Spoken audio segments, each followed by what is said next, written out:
readers, I'm Jessie Quinn from Cup of Books, and welcome to my favorite reads of 2013. A lot of people are talking about their top 13 books of 2013. However, I don't really feel like I read 13 books in 2013 that I highly recommend. But I have read 5 books that I highly recommend, so we are going to talk about those.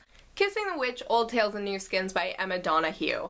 Now, this book was actually a reread for me this year, and normally I would feel a little weird putting a reread in this video, but I actually liked it more the second time I read it. And that is saying something because I really liked this book when I read it for the first time. Kissing the Witch is a collection of interconnected fairy tale retellings that all feature women as the protagonists and their relationships with other women in other fairy tales. I recommend Kissing the Witch for readers who are looking for a short but satisfying read, for readers who are looking for fairy tale retellings retold in fascinating and creative ways, for readers who want some queer and feminist fairy tale retellings in their lives, and finally for readers who are interested in updating and reclaiming beloved fairy tale stories. I think if you're interested in any of those things, this one is definitely for you. Twix by Diemer. Twix is a dark young adult's fantasy story about a girl named Lottie who wakes up in the mysterious city of Obio and doesn't quite remember how she got there.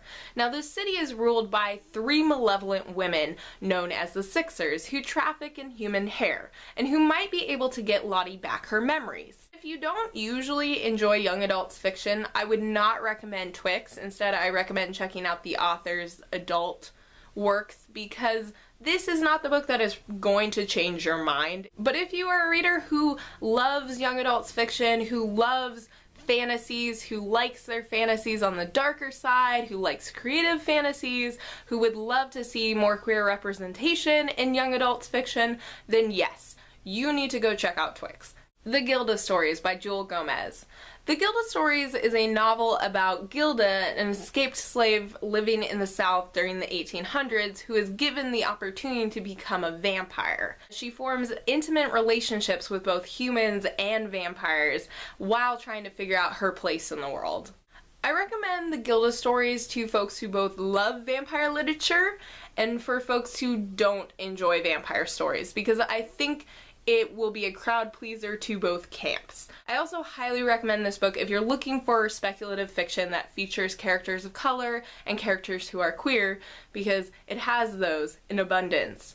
I also really recommend this one if you like historical fiction, or you like paranormal fiction, or you like dystopian fiction, because it also covers all those genres. The Absolutely True Diary of a Part-Time Indian by Sherman Alexie.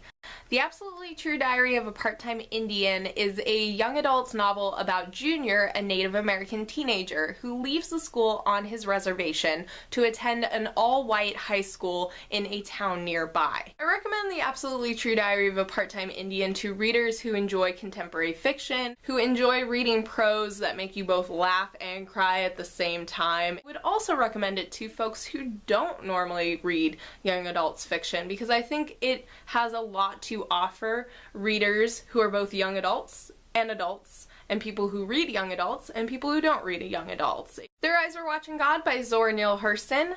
Their Eyes Were Watching God is a novel about Janie, a black woman living in the South who has been married 3 different times in her life. Each relationship represents a very distinct part of her life, and the novel explores her different relationships with the different men she's been married to over the years. I would recommend it for readers who enjoy reading influential American literature, who enjoy reading stories about complex relationships and how they change and affect us and how we grow out of relationships and grow into relationships. I would recommend this for folks who are looking to read about class and race in the context of the American South. I would recommend this for readers who are interested in reading stories that feature characters of color. I would recommend this to anyone who did not read it in high school when it was assigned, because seriously, you missed out. I want to know what was your favorite read of 2013. Now this doesn't necessarily have to be a book, but if you've read comic, a blog post, a fanfic, any sort of read that you read in 2013 that you would like to recommend to me and other folks. Yeah, that's about it. Bye!